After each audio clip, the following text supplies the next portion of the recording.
जय श्री कृष्णा। आमलकी एकादशी या फिर आंवला एकादशी की आप सबको बहुत बहुत शुभकामनाएं। एकादशी के दिन हर एकादशी पर हमें 11 दिए लगाना होते हैं और तुलसी की लकड़ी का दीपक लगाकर श्री कृष्ण भगवान जी की आरती करना चाहिए, विष्णु भगवान जी की, नारायण हरि की। और तुलसी की लकड़ी का दीपक श्री कृष्ण भगवान जी के मंदिर में, विष्णु भगवान जी के, हनुमान जी के मंदिर में सब दूर हम लगा सकते हैं। तो आप एकादशी के दिन सुबह ब्रह्म मुहूर्त में उठकर हमें स्नान करना होता है और जो स्नान करते हैं उस जल में थोड़ा सा आंवले के टुकड़े हमें डाल लेना चाहिए। उससे हमारी क्या होता है, मन की शुद्धि होती है। सुबह ब्रह्म मुहूर्त में उठ के स्नान करना, तुलसी मैया के पास दीपक लगाना और ओम श्री भगवते वासुदेवाय मंत्र का जाप करना, ये हमें हर एकादशी पर करना चाहिए। चलिए, और जब तक हम एकादशी की कथा को पढ़ते हैं, सुनते हैं, तो हमें तुलसी की लकड़ी का दीपक जलाकर और फिर उसके बाद में उसकी कथा को पढ़ना और सुनना चाहिए।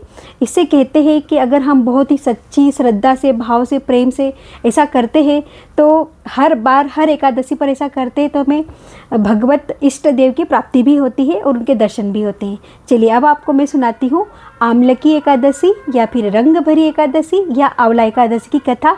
आप सब भी बड़े प्रेम से सुनिए। ओम श्री भगवते वासुदेवाय नमो नमः। ओम श्री भगवते वासुदेवाय नमो नमः। ओम श्री भगवते वासुदेवाय नमो नमः। आमलकी एकादशी होलिका दहन के 4 दिन पूर्व फाल्गुन के शुक्ल पक्ष की एकादशी का नाम आमलकी एकादशी है। इन दिनों आंवले के वृक्ष में भगवान का निवास रहता है, इसलिए आंवले के वृक्ष के नीचे बैठकर भगवान की पूजा करने और आंवला खाने तथा दान करने का विशिष्ट महत्व है।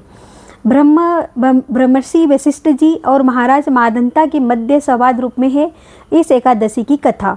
त्रेता युग में एक दिन महाराज मादंता ने ब्रह्म ऋषि वशिष्ठ जी से अनुरोध किया, हे मुनिवर, यदि आप मुझसे प्रसन्न हैं तो कृपा पूर्वक मुझे कोई ऐसा व्रत बतलाइए जिसको करने से मेरा सब प्रकार से कल्याण हो। महर्षि वशिष्ठ जी ने उत्तर दिया, हे राजन, यूँ तो सभी व्रत उत्तम है, परंतु इनमें सर्वोत्तम है आमलकी एकादशी का व्रत। फाल्गुन मास के शुक्ल पक्ष की इस आमलकी एकादशी का व्रत करने से सभी पाप नष्ट हो जाते हैं। इस व्रत को करने से 1000 गायों के दान के बराबर पुण्य प्राप्त होता है। इस बारे में एक कथा मैं आपको सुनाता हूँ, ध्यानपूर्वक सुनिए। वैदिक नामक एक नगर में ब्राह्मण, क्षत्रिय, वैश्य और शूद्र चारों वर्णों के परिवार आनंद पूर्वक रहा करते थे। वहाँ पर सदैव वेद ध्वनि गुजा करती थी। पापी, दुराचारी तथा नास्तिक कोई नहीं था। उस नगर में चैत्ररथ नाम का चंद्रवंशी राजा राज्य करता था। सभी नगरवासी भगवान विष्णु के परम भक्त थे और सभी नियम पूर्वक एकादशियों का व्रत किया करते थे। प्रत्येक वर्ष के समान फाल्गुन मास के शुक्ल पक्ष की आमलकी एकादशी आई। उस दिन राजा, प्रजा तथा बाल वृद्ध सबने हर्षपूर्वक व्रत किया।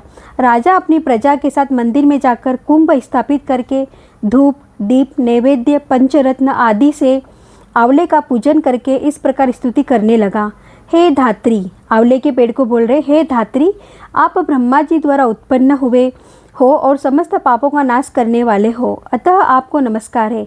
अब आप मेरा अर्घ्य स्वीकार करें। आप रामचंद्र जी द्वारा सम्मानित हो। मैं आपसे प्रार्थना करता हूँ, आप मेरे समस्त पापों को समूल नष्ट करें। मंदिर में सबने रात्रि को जागरण किया। रात के समय वहाँ एक बहेलिया आया जो अत्यंत पापी और दुराचारी था। वह अपने कुटुंब का पालन जीव हिंसा करके किया करता था।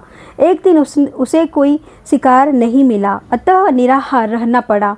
भूख तथा प्यास से अत्यंत व्याकुल वह बहेलिया मंदिर के कोने में बैठ गया और विष्णु भगवान तथा एकादशी महात्म्य की कथा सुनने लगा।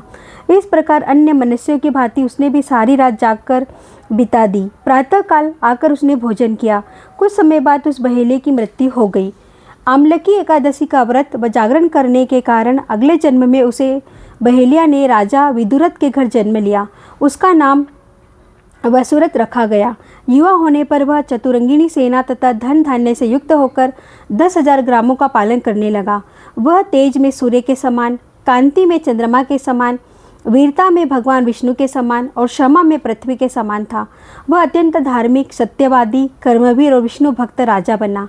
प्रजा का समान भाव से पालन, यज्ञ करना तथा दान देना उसका नित्य का कर्तव्य था। एक दिन राजा वसुरथ शिकार खेलने के लिए वन गया। देवयोग से वहाँ मार्ग भूल गया और रात्रि हो जाने पर उसी वन में एक वृक्ष के नीचे सो गया। थोड़ी देर बाद पहाड़ी मलेच्छा वहां आए और राजा को अकेला देखकर मारो मारो की आवाज़ें लगाते हुए वसुरथ की ओर दौड़े।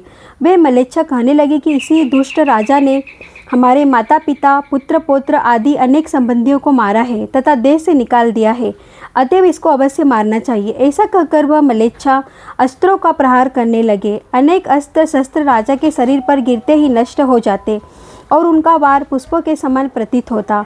अब उन मलेच्छों से अस्त्र शस्त्र उल्टा उन्हीं पर प्रहार करने लगे, जिससे वे घायल होने लगे। इसी समय राजा को भी मूर्छा आ गई। उस समय राजा के शरीर से एक दिव्य स्त्री उत्पन्न हुई। वह स्त्री अत्यंत सुंदर वस्त्रों तथा आभूषणों से अलंकृत थी, मगर उसकी भ्रुकुटी टेढ़ी थी और आँखों से लाल लाल अग्नि निकल रही थी। वह स्त्री मलेच्छों को मारने दौड़ी और थोड़ी देर में उसने सब मलेच्छों को काल के गाल में पहुंचा दिया।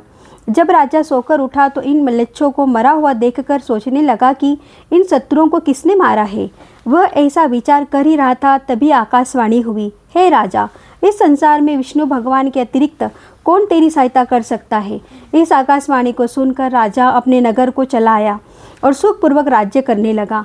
महर्षि वशिष्ठ जी आगे बोले, हे राजन, यह आमलकी एकादशी के व्रत का प्रभाव था। जो मनुष्य इस आमलकी एकादशी का व्रत करते हैं वे सभी कार्यों में सफल होकर अंत में विष्णु लोक को प्राप्त होते हैं। ओम श्री भगवते वासुदेवाय नमो नमः। तो जो भी पढ़ते हैं सुनते हैं उन सबको भी बहुत बहुत पुण्य की प्राप्ति होती है।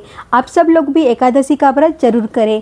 खुश रहिए, मस्त रहिए, मुस्कुराते रहिए। आप सबको आंवला एकादशी की बहुत बहुत शुभकामनाएं।